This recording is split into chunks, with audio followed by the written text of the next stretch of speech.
જો ભાઈ આ ગાડી મારી છે, આ વેચવાની હતી. કેટલામાં વેચવાની છે? 12 લાખમાં વેચવાની છે. આ ગાડી લે એટલા રૂપિયાનું આવે. ખમો મારો ભાઈબંધ રહ્યો ને ગેરેજ વાળો હે, ઈ કે ને એટલા રૂપિયા હું આપી દઈશ. બોલ ભાઈ કઈ ગાડી હતી? આ ગાડી હતી.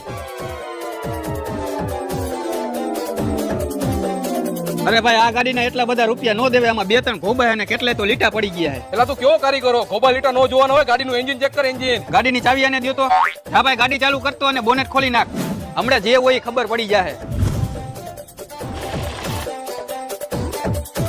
હાલ ભાઈ બહાર આવતો રે, ખબર પડી ગઈ. એટલે ભાઈ આ ગાડીનું એન્જિન માખણ જેવું છે. આ ગાડીના 15 લાખ રૂપિયા આવે. નો હોય. હા ભાઈ હું જાઉં. આપણો સોદો 15 લાખ રૂપિયામાં ડન. ઓકે. અને તારો ભાઈબંધ ઈમાનદાર હતો. હીરાની પરખ કારીગરને જ ખબર પડે. એટલે ભાઈ આનું એન્જિન પતી ગયું, એન્જિનમાં અવાજ આવે અને 5 લાખ નું આવે. હાલે ભાઈ 5000 રૂપિયા વાપર. હાલ્યો આ તમારા પૈસા.